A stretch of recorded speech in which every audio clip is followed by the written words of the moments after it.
Bienvenue sur la chaîne. Imaginez-vous seul, sur une route de campagne, la nuit. La pluie tombe en fines gouttelettes, créant une brume épaisse qui obscurcit votre vision.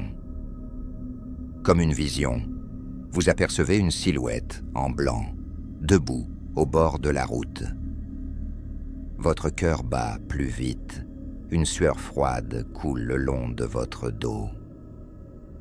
Vous avez entendu les légendes, mais jamais vous n'auriez pensé y être confronté. Restez avec moi jusqu'à la fin de cette histoire, car ce que vous allez entendre pourrait bien être la chose la plus terrifiante que vous n'ayez jamais connue.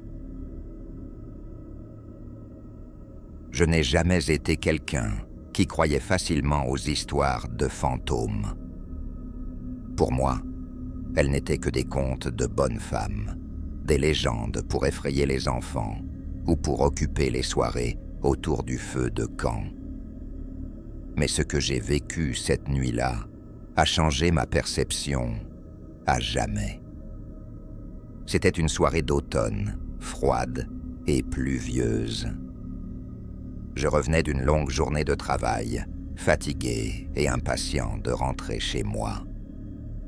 La route que je prenais coupait à travers une dense forêt, un raccourci que peu de gens utilisaient à cette heure tardive. La pluie tombait en fines gouttes, créant une brume épaisse qui rendait la visibilité presque nulle. Alors que j'avançais prudemment sur cette route sinueuse, mes phares captèrent soudainement quelque chose d'étrange sur le bas-côté. Une silhouette immobile, vêtue de blanc. Mon cœur s'arrêta un instant. J'avais entendu des histoires sur la Dame Blanche, mais je n'y avais jamais prêté attention. Pourtant, cette silhouette semblait si réelle.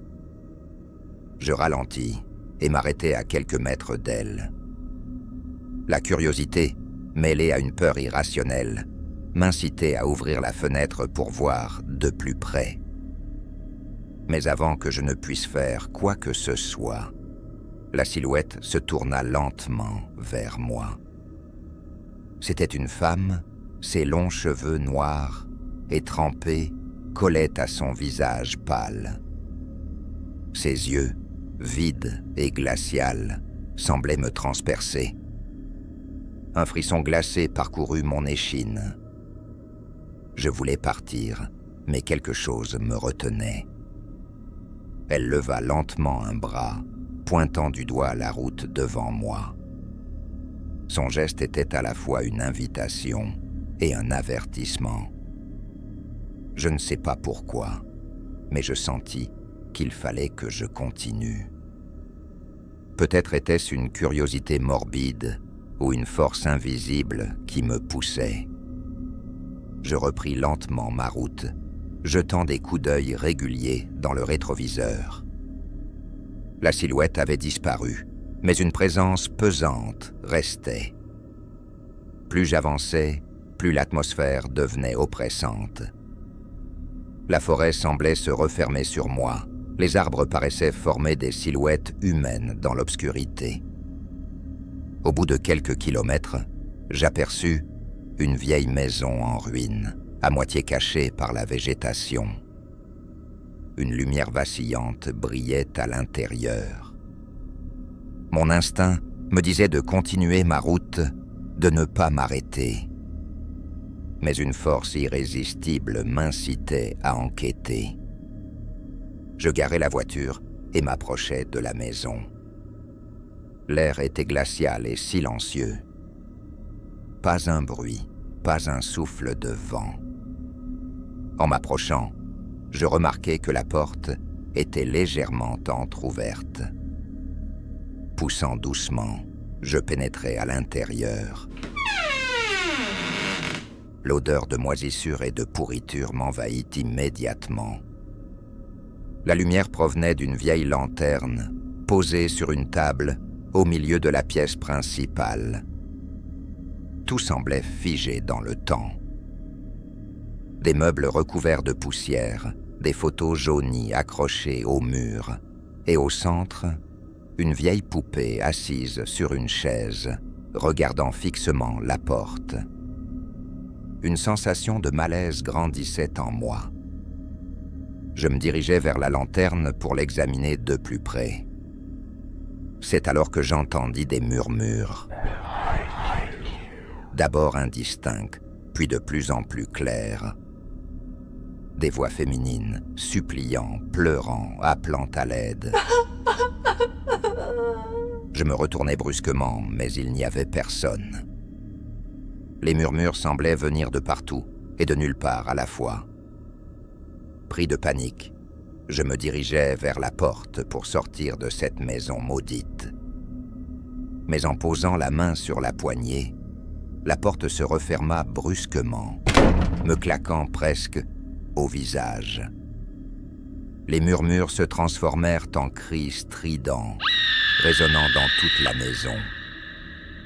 Mon cœur battait à tout rompre. Je devais sortir d'ici. Je tentais d'ouvrir la porte, mais elle semblait verrouillée de l'intérieur. Les cris continuaient, de plus en plus forts. C'est alors que je la vis à nouveau. La Dame Blanche, debout au milieu de la pièce, ses yeux vides fixant les miens. Elle ne bougeait pas, mais une terreur indicible émanait d'elle. Je reculais, trébuchant sur un meuble et tombant à genoux. Elle s'avança lentement, chaque pas résonnant dans le silence. Son visage était maintenant à quelques centimètres du mien. Je pouvais sentir son souffle glacé sur ma peau.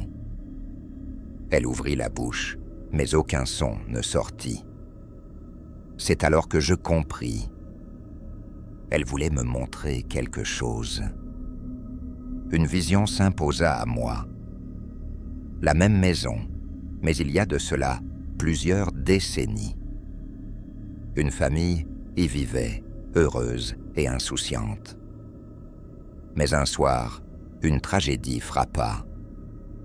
Un incendie se déclara, piégeant les occupants à l'intérieur. La mère, désespérée, tenta de sauver ses enfants, mais tous périrent dans les flammes. La légende disait que la mère, consumée par le chagrin et la culpabilité, hantait la maison, cherchant désespérément à protéger ceux qui s'y aventuraient. La vision s'estompa, et je me retrouvai à nouveau face à la Dame Blanche. Cette fois, ses yeux semblaient emplis de tristesse plutôt que de terreur. Elle murmura quelque chose, un mot que je ne pus comprendre, puis disparut soudainement, me laissant seul dans le silence oppressant.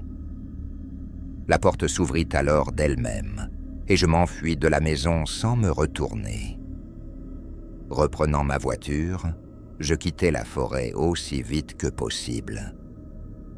Mais cette nuit, je compris que certaines légendes avaient une part de vérité, et que la Dame Blanche n'était pas simplement un fantôme cherchant à effrayer, mais une âme en peine, piégée entre deux mondes, cherchant désespérément la paix. Mais chaque fois que je passe près de cette forêt, je ne peux m'empêcher de penser à cette silhouette en blanc et à la tragédie qui l'a condamnée à errer éternellement dans ce lieu maudit. La Dame Blanche est réelle, et elle veille sur ceux qui s'aventurent trop près de son domaine, rappelant à tous que certaines histoires ne sont pas faites pour être oubliées. Si vous avez apprécié cette histoire, n'oubliez pas de vous abonner pour ne pas manquer les prochaines légendes effrayantes que nous avons à vous raconter. Vous ne voudriez pas être le prochain à croiser la route de la Dame Blanche, n'est-ce pas ?